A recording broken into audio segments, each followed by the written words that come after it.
You know, I didn't even know Vigo the Carpathian had a sister. Just to put my 2 cents into the mix, fuck your Purple Revolution. I'm never gonna forgive those people that voted for him. Ever. And we're done as a society. We are done not holding shitty people accountable when they do something shitty. Like, I'm sorry, I'm supposed to forgive a racist that voted for Trump, who now lost their health care? No, I don't think so. I think you're getting exactly what you voted for, and that just makes me so happy.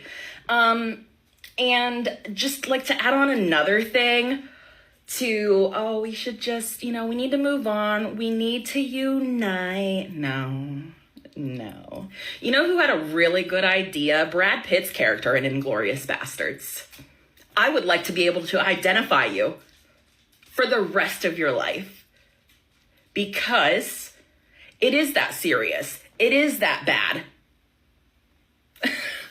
Purple Revolution. You guys are fucking nuts. Little reference there for those of you that grew up in the 80s and 90s when movies were still good. But we're here to talk about this here supposed Purple Revolution, which I hadn't heard anything about until, well, today when I woke up and was like, what am I going to talk some shit about today? And I come across this god-awful, just, it's like a face only a mother could love. As soon as I saw her, fucking Vigo the Carpathian popped into my head. Anyways, she's going on about, well, first of all, still calling everyone that disagrees with her politically a racist. Even though, the things that they're mad about with the deportations and stuff is not race-based, it's national-based. If you're not from this nation, then you got to go. Doesn't matter what color you are. If you are a citizen, then you get to stay. Doesn't matter what color you are. These people don't get it, and they think that just continuously calling, everyone that is now in opposition of them a racist. Well, not that it's a new thing, obviously. We all know it's kind of been their go-to insult to try and shame folks for the last 10 years. Anyways, she's like, I want to be able to identify you, honey. You can fucking identify me. Boom. See, go ahead, save my videos. Repost them. Ma'am, repost all of my TikToks so that your leftist friends can see my face and hear my words. But anyways, she goes on to mention this Purple Revolution, and I'm like, what the fuck is this Purple Revolution shit? I ain't heard nothing about that. So naturally, I hop into old TikTok search, YouTube search, put Purple Revolution in, and it seemingly stems from two dudes, some howl cat and some older guy. Restore Old America, I think, is his online handle. He changed it. It used to be something else. That's how little I care about these people. But it all seems to stem from these two dudes that made videos calling for this Purple Revolution, and then the entirety of the rest of the search is leftists going on to act as if this is like some large-scale movement that's taking place amongst Republican voters, conservatives, blah, blah, blah, MAGA. They're trying to frame it as if there's some mass exodus from the right. But those two dudes are the only, pro-Purple Revolution, we're starting this thing, blah, blah, blah. They're the only two cats that I can see, that I can find talking about this. And literally everyone else is a leftist criticizing it or reveling in it. And it's a bit of a mind fuck to see where we are as a society in which, as far as I can tell, two dudes that are simply chasing the algorithm. It seems to me like these two dudes came out when everything was going hard in the campaign season, the run up to the election, and it seems to me like they saw a potential, market, niche, whatever, audience in the MAGA Republican sphere. And when that didn't, you know, blow up like they had hoped, it seems to me like they switched gears and now they're trying to start something else. They're looking for a niche. They seem utterly fake. Everything that I can find of them, it just seems so intentional.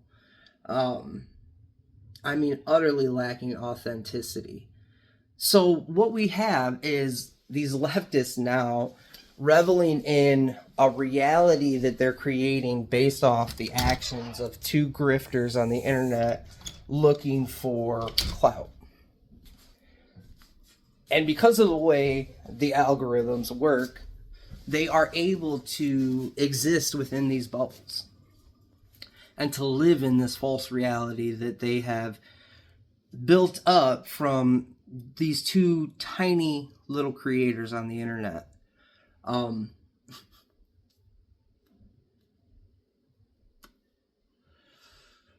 It's Black Mirror.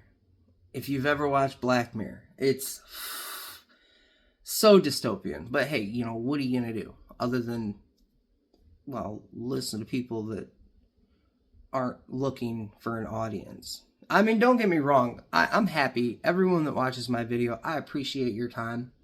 But I'm not going to switch up or falsify my views to, to please any audience. That's never been me. It's probably actually one of my big problems.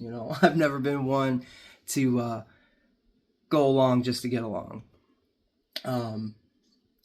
But I have, I have said many times, I'm not a Christian.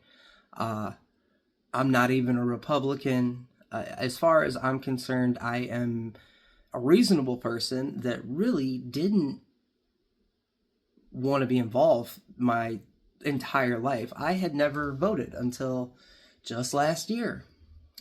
And the campaign season to Trump's first presidency, I've always been interested in politics, but I've always seen it as a system that was controlled by a uniparty. I saw the left and the right as the same thing. I saw, I was there for the Occupy protests. I saw the birth of the Tea Party, and I saw the subjugation or appropriation, the hijacking of these populist movements by established political powers, and, continued on with my cynicism, I suppose. And 2015 rolled around, and it was Trump and Hillary fucking Clinton. Well, fuck, it looks like this is going to be a two-parter. If you're watching on TikTok, if you're watching on YouTube, then you'll get it all in one run. Now, when this happened, to me, I thought that Trump was a red herring. I thought that he was placed there as an absurd option to force people into voting for Hillary Clinton, who, before Kamala Harris, was objectively the worst candidate for president we had ever had. Actually, in all honesty, I think she's far worse than Kamala. Kamala is glaringly stupid and incompetent. Hillary Clinton is the great Satan. I viewed her for many, many, many years as a truly evil person. That's not something that I dole out often, but there is something wrong with Hillary, for fucking sure. I'm entirely sure she's a narcissistic sociopath, if not full-blown psychopathy. Anyways, and then Trump won, and to me, it was two unacceptable options. I viewed it as either voting for irresponsibility or voting for evil, both of which can be utterly destructive. And then Trump's first term went through. you know? No wars. I mean, all in all, one of the better presidencies, probably the best presidency of my adult life. And then I saw how they tried to destroy him. All the fake shit they made up, the way the media and the Democratic Party consolidated against him.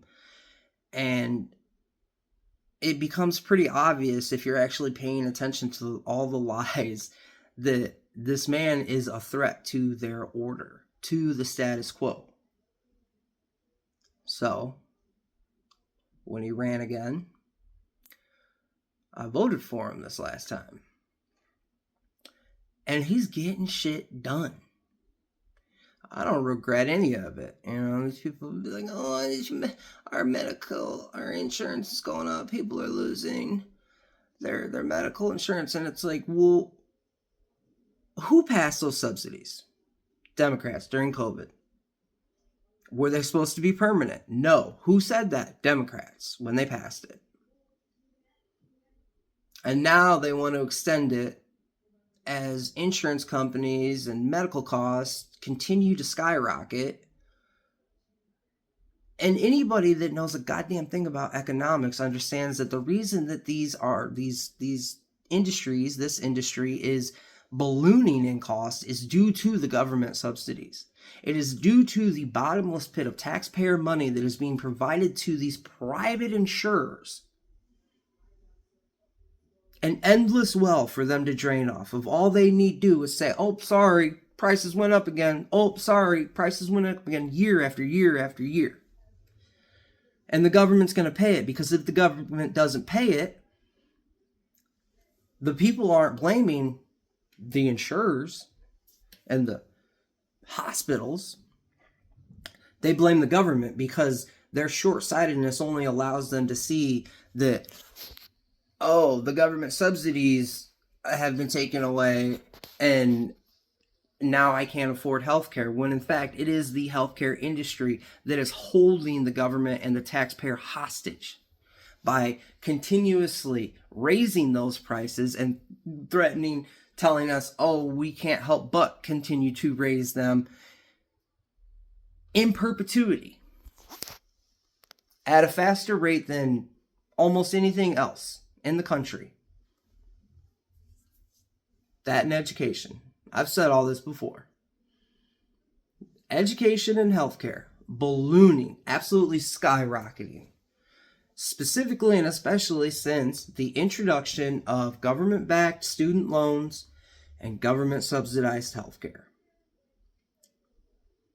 It is these industries posting record profits, drinking from the well of taxpayer money, that is to blame for this situation. Not entirely, because it is those who provided these subsidies to these companies to create this environment. They are also at fault here, undoubtedly. But the solution isn't to continue to feed the beast. The solution is to wrangle the beast. The solution is to return to the market, to an actual market. These people talk about this is late stage capitalism and blah, blah, blah. This isn't capitalism. Capitalism is not government subsidized industry. This is socialism. Socialism is what has raised our health care costs. Socialism is what has raised the cost of education. There is nothing capitalistic about government subsidized industries, entire industries. That is a tenet of socialism. And then they say that, oh, these skyrocketing prices are a result of capitalism. No, honey. Because if there were a competitive market, if you could choose from any insurer you wanted in the nation, no matter where you lived, instead of the controlled jurisdictions allowed, the way things are now, the government fucking divided market, well, then those insurers wouldn't be guaranteed a customer base.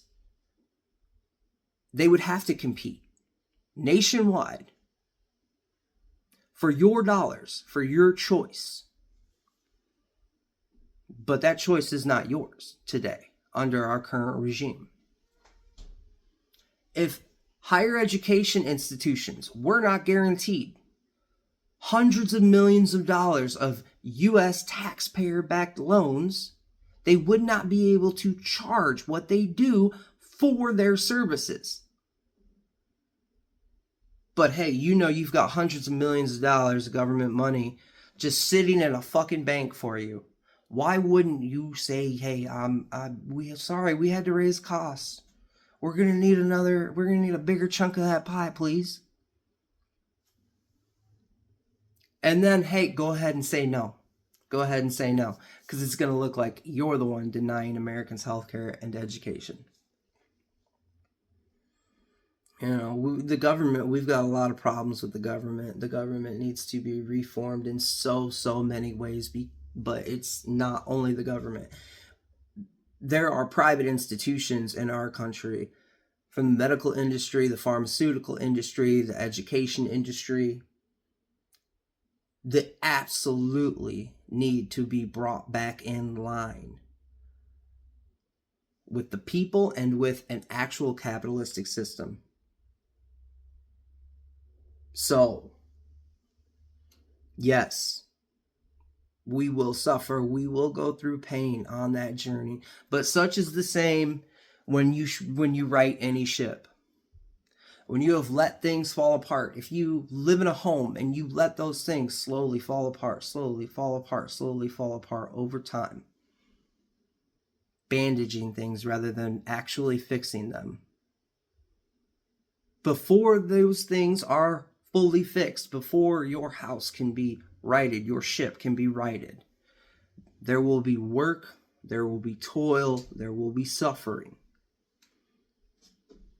And that's where we are now. A line has been drawn in the sand and it must not be crossed. We the people will no longer subsidize private medical industries, private education systems for the benefit and enrichment of those in charge of those systems while they continuously raise costs.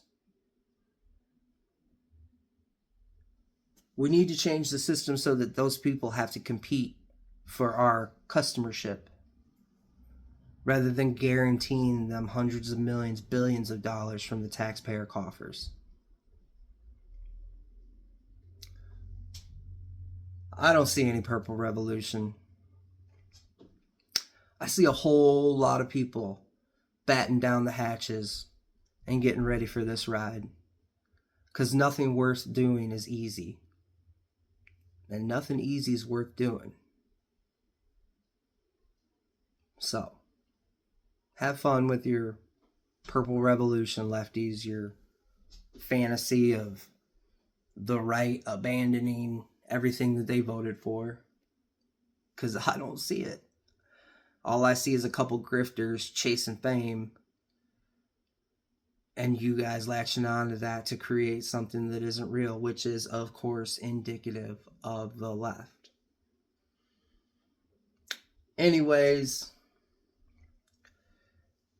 this is going to have to be a two-parter. Y'all know what it is, though. Hit the follow button. I hope you guys are having a good day. It's pretty gray here. Peace.